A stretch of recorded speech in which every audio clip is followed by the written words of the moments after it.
표지판에 뭐라고 적혀 있죠? 1863년 1월 1일. 이날 무슨 일이 있었을까요? 네. 뭐라고요? 종교개혁은 1500년대겠죠? 네. 조금만 더 생각해 보세요. 미국과 관련이 있어요. 미국이 네, 아니고요. 상품권 걸려 있습니다. 장이 많이 비슷해요. 우리 여자친구들 혹시 그 링컨 대통령과 관련이 있어요. 네, 노예 해방이 되었습니다. 좋아요. 자, 1863년 1월 1일에 링컨 대통령이 이제 노예 해방을 선언을 했어요. 그래서 이제 미국 전역에 있는 노예들이 합법적으로 자유인이 되었던 거예요. 그래서 신문에서는 다 이제 노예 제도는 합법적으로 다 폐지되었다. 이거를 신문에 대서특필에 한 거죠. 그런데요, 여러분 놀라운 일이 벌어졌어요. 남부 지역에 대부분 미국에 이제 북부가 있고 남부가 있잖아요. 남부가 농장이 많다 보니까 그때 노예들이 많이 있었거든요. 이 남부 지역에 있는 대부분의 노예들이 마치 자기가 노예에서 해방되지 않는 것처럼 여전히 노예의 삶을 살고 있던 거예요. 이날 이후로 노예 제도는 없어졌다라고 말을 했는데도 그걸 자기가 누리지 못하고 있었던 거죠. 그래서 당시 상황을 묘사한 셸비 푸시라는 사람이 남북전쟁 이야기라는 책을 썼는데 거기에 이런 대목이 있대요. 자, 어떤 기자가 이제 그 노예에게 질문을 던진 거예요. 노예 해방 선언에 대해서 어떻게 생각하십니까? 이렇게 질문을 던졌더니 그 노예가 이렇게 중얼거렸대요. 나는 링컨 대통령에 대해서 잘 모르고, 그리고 단지 그 사람이 뭐 노예 제도를 폐기해서 우리를 자유롭게 해줬다고 하는데, 하지만 나는 사실 그게 무슨 말인지 잘 모릅니다. 이렇게 대답을 했다고 해요. 그러니까 미국에 살면서 대부분의 삶이, 거의 평생이 자기 아버지부터 자기에 이르기까지 노예의 삶만 살았을 거 아니에요. 그러다 보니까 노예의 삶 외에는 어떤 인생이 있는지를 알지 못했던 거죠. 그러니까 실제로 노예 해방이 되었지만 이거에 대한 자유를 누리기까지는 많은 시간이 걸렸다고 해요. 서두에 이 사례를 들어준 이유가 뭐냐면은, 그러니까 이 사례에서 우리가 생각해 볼 거는 노예가 해방되었다라는, 그래서 자유가 합법적으로 선포되었다라고 한다 할지라도 정작 중요한 게 뭐예요? 그것을 인지하지 못하고 누리지 못하면 자유의 가치가 있는 거예요, 없는 거예요? 없는 거죠. 로마서 6장에서 지금 그런 얘기를 하고 있는 거거든요.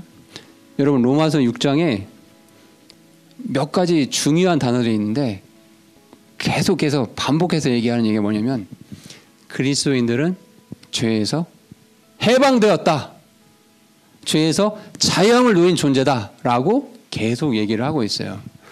그런데 저와 여러분의 삶을 한번 봐보세요. 한번 돌이켜보세요. 죄에서 정말 내가 자유함을 누리고 있는가? 이미 그리스도인들은 성경 기록에 법적으로 하나님 보시기에 자유함을 누린 존재다, 죄에서 해방된 존재라고 말씀을 기록하고 있는데, 나는 이 노예들처럼 이 자유를 누리지 못하고 있는 건 아닌가? 오늘 이제 이런 주제들을 좀 같이 나누려고 하거든요. 성경 말씀에는 이렇게 기록되어 있지만 나의 삶을 보니까 그렇게 자유를 누리지 못하고 있는 모습이 종종 발견이 돼요. 내 이웃을 내 몸처럼 어떻게 하래요? 사랑하라고 하죠. 그런데 여러분, 나에게 조금 불편하게 하고 나한테 아무튼 뭔가 마음에 안 드는 친구도 있으면 사랑합니까? 어때요? 당장 이렇게 내 시야에서 벗어나게 하죠? 그렇죠? 그리고 또 그리스도인은 어떻게 살아야 된다고 성경에서 말씀하고 있어요. 또 엄마 아빠가 뭐라고 하고 있어요? 세상과 타협하려, 세상과 구분되게 살아라고 어떻게 말씀하고 있어요? 세상과 구분돼서 거룩하게 살아라고 하고 있는데 정말 그렇게 살고 있는지. 이 그리스도인이 되면서 이게 참 좋은 거거든요, 참요. 이게 세상이 알지 못하는 참 자유를 누렸는데 실제로 자유를 누리고 사는 사람은 많지 않아요. 마치 이 노예들처럼요. 그래서 이 그리스도인들의 내면에 두 가지 아이러니가 있는 거예요. 첫 번째는 여러분 우리가 한번 잘 생각해 보세요. 그리스도인이 죄를 짓고 나서 마음의 양심의 가책이 느껴져요. 그럼 어떻게 하죠? 어떻게 해요? 그냥 넘어가나요? 어떻게 해요? 회개 기도하죠. 하나님께 하나님 저 이러이러한 거 잘못했습니다. 용서해 주십시오. 근데 시간이 지났어요. 그 죄를 또 지어요? 안 지어요? 짓죠. 그럼 어떻게 해요? 또 나중에 가서 또 회개하죠. 죄 짓고 회개하고 죄 짓고 회개하고. 이게 그리스도인의 삶일까요? 지금 성경은 지금 그거에 대해서 얘기를 하고 있거든요. 우리 본문 로마서 6장이 바로 그런 점들에 대해서 얘기를 하고 있거든요. 그리스도인의 삶이 그런 게 아니다. 죄 짓고 회개하고 죄 짓고 회개하고 이런 삶을 말하는 게 아니다. 그것이 참 자유가 아니다라고 말을 하고 있거든요. 이 죄의 문제 때문에 이 기독교 안에서 두 가지 극단적인 모습이 있어요. 첫 번째 모습은요. 내가 죄가 없는 완전함에 한번 이르러 봐야 되겠다라고 해가지고 아주 율법적으로 사는 사람들이 있어요. 진짜 우리 생각에 저렇게까지 할 수 있을까 싶을 정도로 굉장히 율법적으로 사는 사람이 있어요. 근데 그것도 성경이 말하는 참 자유의 모습은 아니에요. 반대로 어쩔 수 없지 않냐. 우리가 육신을 입고 있는데 죄의 유혹을 어떻게 사람이 다 이걸 이겨내냐 하면서 죄 짓는 것에 대한 정당성을 스스로에게 부여하는 경우도 있어요. 자, 로마서 6장에서 8장까지 우리가 앞으로 계속 공부를 할 텐데 여기서는 어떤 내용을 말하고 있냐면요. 성도가 어떻게 하면 죄에서 승리하는 삶을, 죄에서 해방된 삶을 살 수 있는가에 대해서 얘기를 하고 있거든요. 자, 오늘 제목을 먼저 말씀드릴게요. 그렇게 하려면 여러분의 생각과 마음과 의지에서 변화가 있어야 돼요. 자, 로마서 6장에 이 세 가지 단어가 아주 중요하게 쓰이고 있어요. 첫 번째는 뭐라고요? 생각. 여기서 생각이라는 표현을 동사로 어떻게 표현하냐면 know, 알다, 알아야 된다라는 표현을 하고 있어요. 여러분 3절에 가보세요. 3절 읽어볼게요. 예수 그리스도 안으로 침례를 받은 우리가 다 그분의 죽음 안으로 침례를 받은 줄을 뭐라고 있어요? 너희가 알지 못하냐? 이 얘기는 무슨 얘기예요? 알아야 된다는 거죠. 맞아요? 6절 가보세요. 또 우리는 이 사실을 안다. 어떤 사실인지 보니까 우리의 옛사람이 그분과 함께 십자가에 못 박힌 것은 죄의 몸이 멸절되어 이제부터는 우리가 죄를 섬기지 아니하게 하려 합니다. 이거 알고 있어야 된다는 거예요. 9절 가볼게요.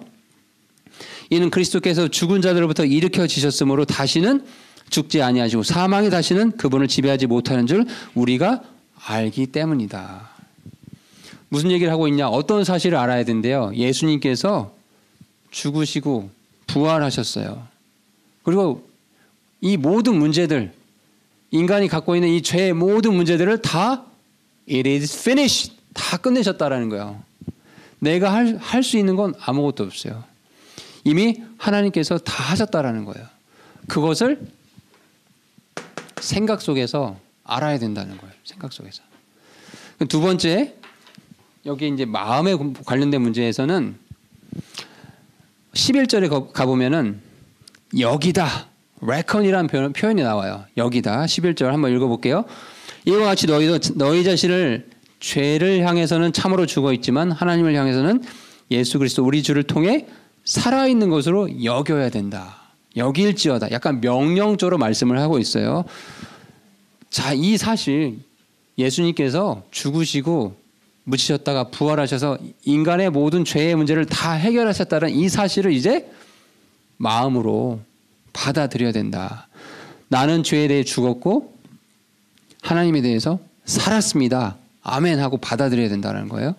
마지막으로는 의지에 관련된 표현은 드리다라는 표현으로 13절에 나와 있어요. 13절에 너희 지체들을 불의의 도구로 죄에게 내주지 말며 오히려 너희 자신을 죽은 자들로부터 살아난 자들로서 하나님께 드리고 너희 지체들을 의의 도구로 하나님께 드려야 된다. 이제 이렇게 됐다면 우리의 몸을 하나님께 드려야 된다는 거예요. 자, 그럼 하나씩 다뤄볼게요. 자, 먼저 생각에 관련된 거 알아야 된다라는 거예요. 자, 알아야 할 것에 대해서 3절에 뭐라 되어 있었냐면요. 예수 그리스도 안으로 침례를 받은 우리라고 하고 있어요. 즉 그리스도인들은 어떤 사람들이라는 거예요? 여기 이 표현대로 하면은 예수 그리스도 안으로 침례를 받은 사람이라는 거예요. 자, 이걸 다른 말로 표현하면 성령 침례를 받았다라고 표현할 수도 있어요. 즉 구원받은 사람들이라는 얘기예요. 그걸 이제 이렇게 다양하게 표현한 거거든요. 여러분 성령 침례는 일생에 몇 번을 받을까요? 단 한 번 받는 겁니다. 그렇죠? 구원은 단 한 번 인생의 한순간에 이루어지는 거예요. 여러분 저를 봐보세요. 예수님 만난 적 있어요? 여러분 일생에 예수님 만난 적 있어요? 예수 그리스도로 침례를 받은 적 있냐는 거예요. 지금 성령 침례를 받은 적 있어요? 이게 없으면 지금 로마서 6장이 내 것이 아니에요. 이방인들한테는 이게 아무런 의미가 없는 말이거든요. 오늘 되게 중요한 얘기를 하고 있는 거예요. 예수 그리스도 안으로 침례를 받은 자, 즉 구원받은 자이다 우리가. 그런데 이제 조금 더 구체적으로 4절에 가보세요. 우리가, 즉 구원받은 우리가 죽음 안으로 침례를 받아. 예수님께서 십자가에서 죽으셨죠? 그때 나도 같이 죽었다라는 얘기를 하고 있는 거예요. 침례를 받아 그분과 함께 묻혔고 나의 예차가 묻혔다는 얘기예요.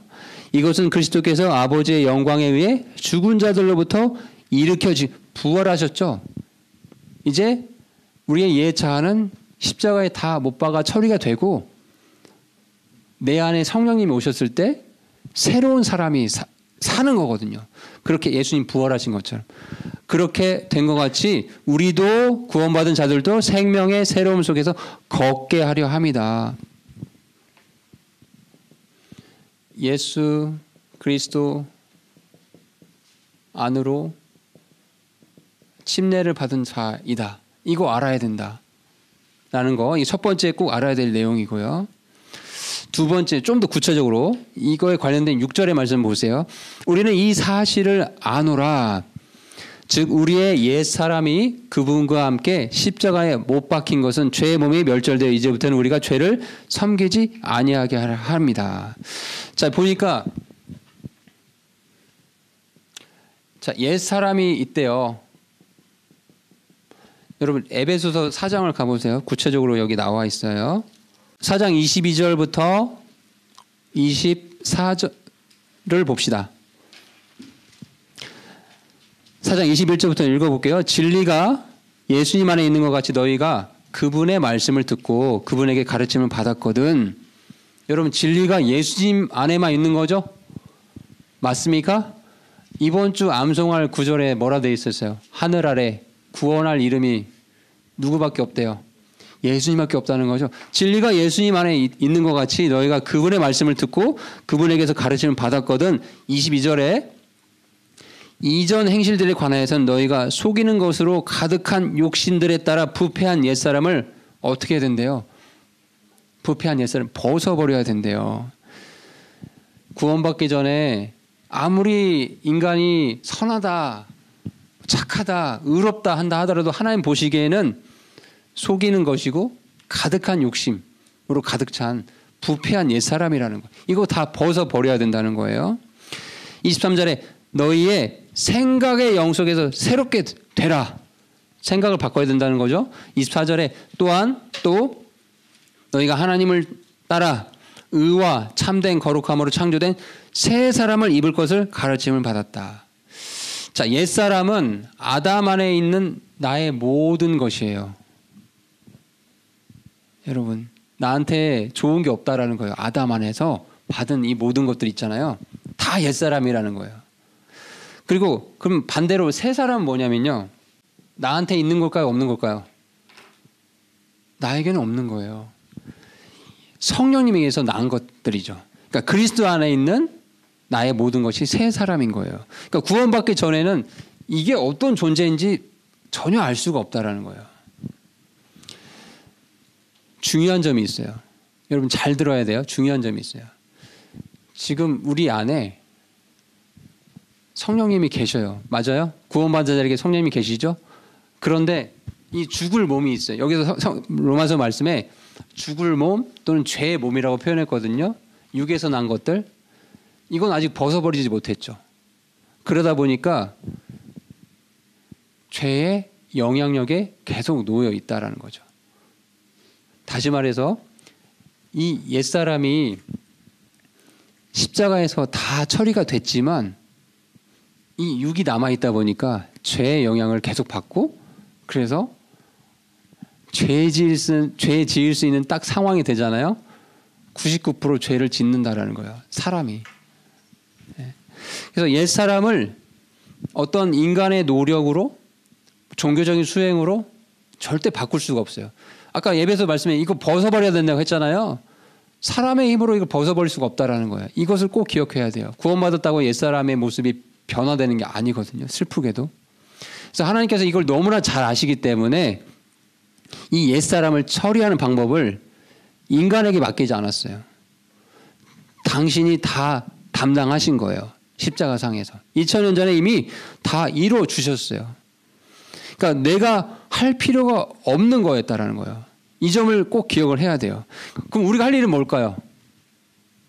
우리가 할 일은 예수님이 2000년 전에 모든 것들을 다 옛 자아들, 이 죄된 죄의 본성들을 다 십자가에 못 박아 처리하셨구나. 아멘. 저는 그 사실을 믿습니다. 나에게는 믿음이 필요하다는 얘기예요. 그 사실을 알아야 돼요.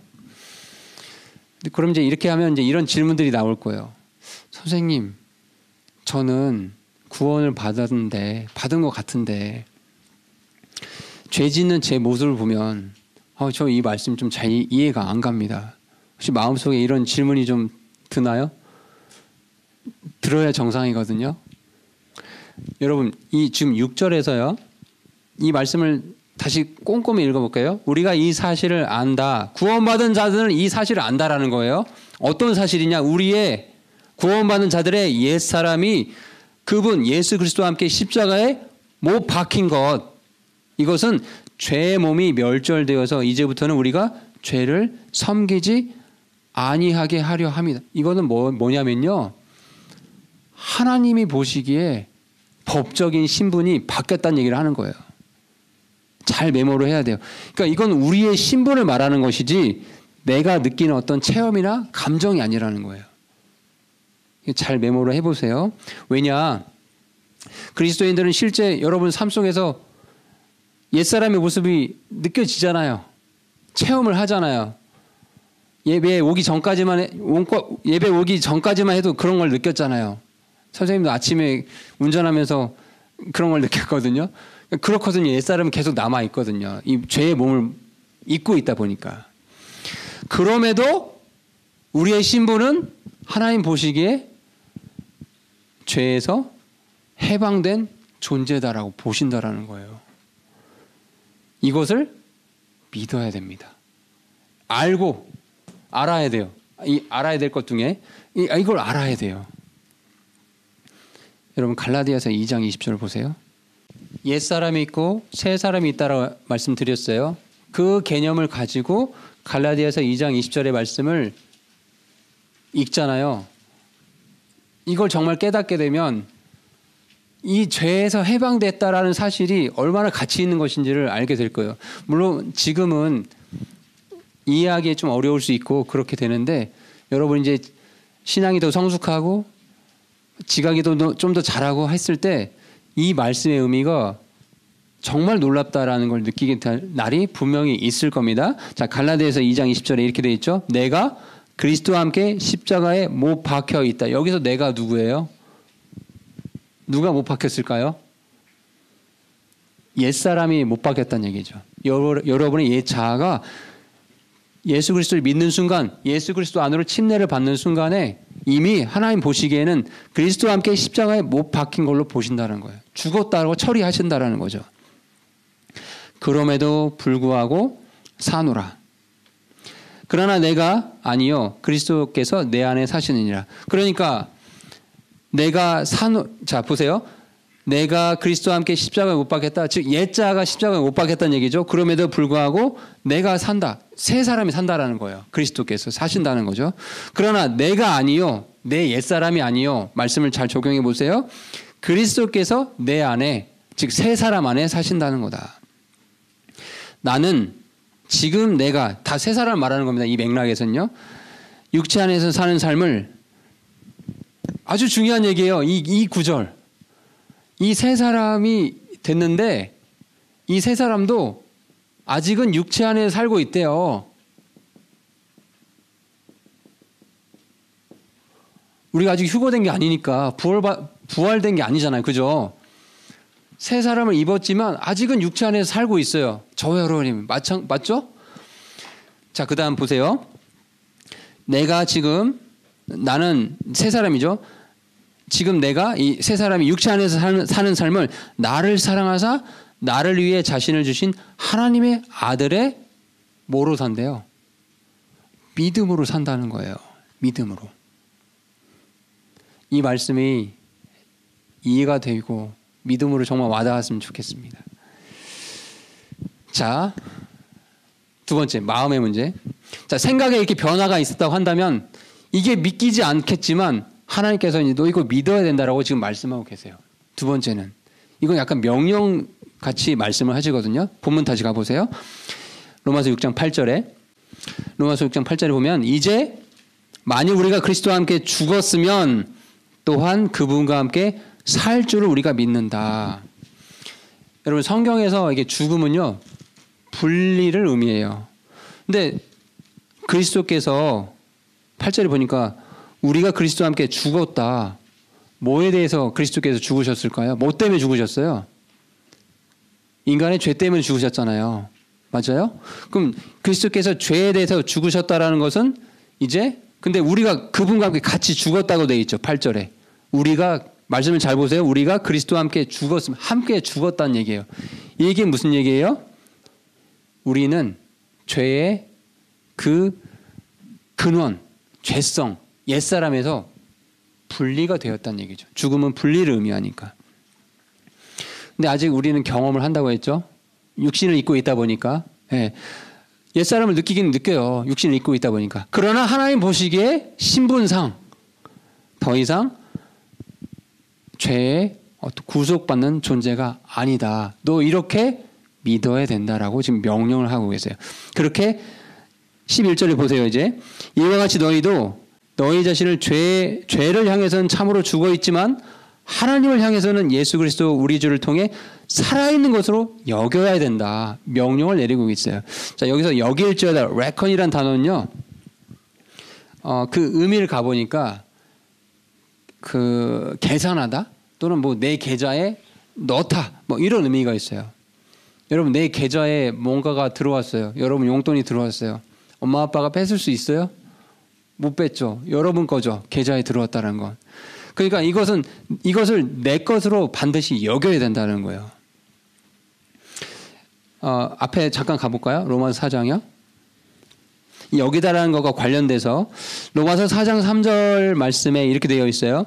아브라함이 하나님을 믿음에 그것이 그에게 의로 여겨졌다. 여기서도 이제 이 여기다라는 표현을 쓰고 있는데 이 말씀을 지금 누가 하셨죠? 아브라함이 하나님 믿음에 그것을 의로 여겨주셨다는 걸 아브라함 스스로 나는 이제 의롭다고 한 거예요. 누가 이렇게 의롭다고 말씀해 주셨죠? 하나님이 이렇게 인정해 주신 거죠. 맞아요? 하나님이 아브라함에 대해서 이렇게 말씀하셨다면 이게 반드시 참된 진리고 사실이 되는 거죠. 마찬가지로 그리스도인들은 그리스도와 함께 죄에 대해서 죽고 다시 살아난 자들이다 라고 지금 누가 말씀하셨죠? 이 성경 로마서 6장에 가보니까 하나님이 그 말씀을 하셨어요. 그렇다고 한다면 그리스도인들은 죄에 대해서 죽은 존재다. 이거 믿어야 된다라고 계속해서 말씀하고 있어요. 하나님 말씀이 살아있다라는 걸 정말 믿어요? 여러분? 어때요? 하나님 말씀 정말 살아있다라는 거 믿어요? 그럼 하나님 말씀이 사람 속에 들어갈 때 그 말씀이 살아서 역사하는 것도 믿어요. 이게 이 믿음의 문제들이거든요. 이런 것들이요. 이런 사실들이 믿어졌을 때 하나님께서 그리스도 안에 있는 성도가 그리스도의 죽음과 부활 이런 것들과 연합한 결과로 이제 죄에 대해서 죽었다라고 말씀하셨다면은 이제 저와 여러분의 이 존재 자체가 죄에 대해서는 죽은 존재고 이제 더 이상 하나님 보시기에는 죄인이 아니다. 라고 이 사실을 믿어야 된다라는 거죠. 여러분 죽은 자가 죄에서 해방되었다. 아까 7절에 그런 말씀이 있었어요. 이는 죽은 자가 죄에서 해방되었기 때문이다. 라고 얘기하고 있어요. 여러분 죽은 자들만 있는 공간이 어디죠? 뭉쳐있는 공간.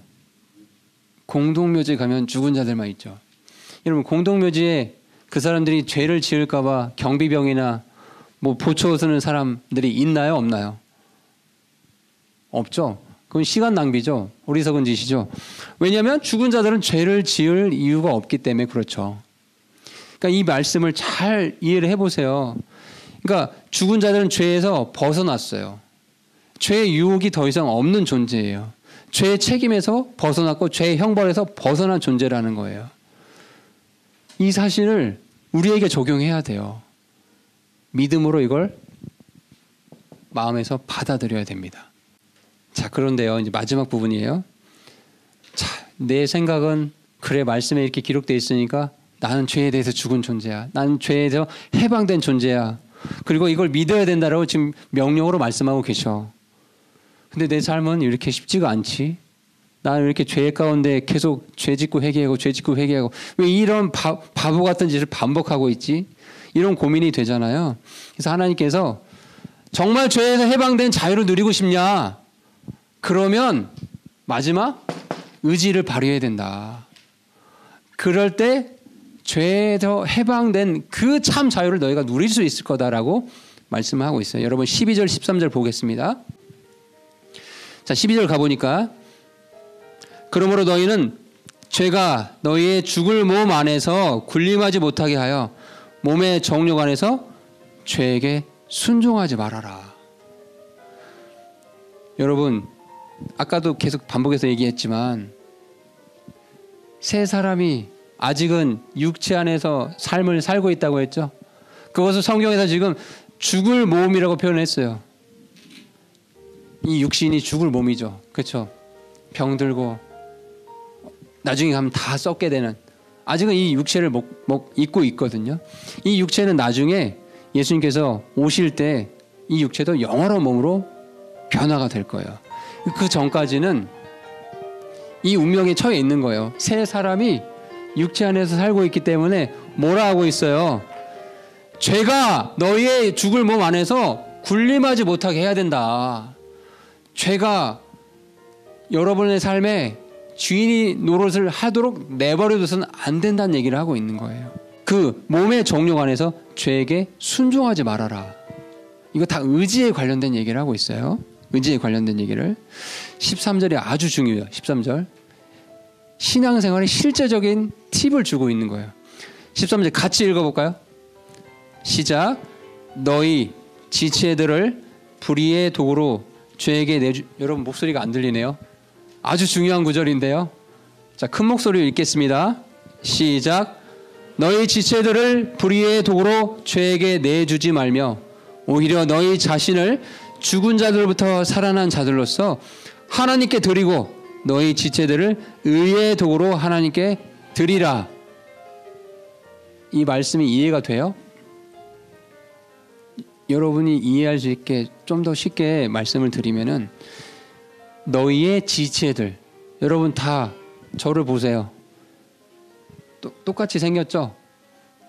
눈이 몇 개 있어요? 2개 있죠? 이 눈도 지체죠? 귀가 몇 개 있어요? 2개 있죠? 다 입도 있고 손도 있고 발도 있어요. 너희의 이 지체들을 불의의 도구로 죄에게 내주지 말라는 거예요. 이게 무슨 말일까요? 너 두 눈을 가지고 무엇을 보고 있냐? 여러분 두 눈을 가지고 뭐에 집중하고 있냐는 거예요. 죄에게 불의의 도구, 이 두 눈을, 하나님 주신 이 두 눈을 불의의 도구로 죄에게 내주지 말라는 것. 이건 의지의 문제죠. 여러분 눈 떠가지고 보면 볼 수 있잖아요. 맞아요? 의지의 문제를 얘기하고 있는 거예요. 귀. 여러분 귀를 한번 생각해 보세요. 무엇을 듣고 있죠? 6일 동안 뭘 듣고 있었어요, 주로? 그걸 생각해 보라는 거예요. 불의의 도구로 죄에게 내주고 있었냐? 그러면 안 된다. 마음에 찔리나요? 입. 무엇을 먹냐? 무엇을 말하냐? 어른들 같은 경우에는 그리스도인인데도 그죠? 술 마시는 분도 있을 수 있고 담배 피우는 분도 있을 수 있을 거예요. 근데 여러분 같은 경우에는 여러분의 입에서 무슨 말이 지금 나가고 있는지, 불의의 도구로 죄에게 내주지 말아라. 죄에서 해방된 존재가 왜 그렇게 어리석게 살고 있느냐라고 계속 이 말씀 속에서 얘기하고 있는 거예요. 손, 우리의 지체죠? 일주일 동안 손 가지고 뭐 했어요? 불의의 도구로 혹시 쓰여지지 않았어요, 이 손이? 이게 하나님께 드려진 손이었어요? 발, 어디를 향해 가고 있었어요? 죄 짓는 곳에 내 발이 가고 있었나요, 혹시요? 우리의 지체들을 불의의 도구로 죄에게 내주지 말아라. 이거 다 뭐라고요? 어떤 문제예요? 의지의 문제죠. 의지의 문제. 어떻게 해야 된대요? 어떻게 해야 된대요? 하나님께 드려래요. 그리고 너희 지체들을 의의 도구로 하나님께 드리라. 드려라. 의지를 발휘해서 두 눈을 가지고 하나님을 향해 보고, 귀를 세상 음악에 너무 내주지 말고 하나님 말씀에 귀 기울이고, 입을 조심해서 하나님 말씀을 부드럽게 온유하게 잘 전달할 수 있도록 해야 되고, 손과 발을 하나님께서 기뻐하시는 일들에 내 손과 발을 써라. 의지를 발휘해라라고 얘기를 하고 있어요. 오늘 로마서 6장을 말씀드리면서, 사실 로마서 6장이, 로마서 전체가 사실 어려워요. 그렇죠, 여러분? 아마 쉽지 않을 거예요. 근데 선생님도 많이 노력하고 있어요. 이 어려운 로마서를 어떻게 하면 중 1, 2, 3, 특히 중1 아이들이 이해할 수 있게끔 쉽게 설명할 수 있을까? 다 잊어버려도 좋아요. 뭐만 기억해요? 우리의 세 사람 안에 아직 육신의 이 죽을 몸을 입고 있는 삶을 사는 동안에 우리의 지체들을 하나님께 드리는 삶을 우리 모두가 살았으면 좋겠습니다. 자, 기도하고 마치겠습니다.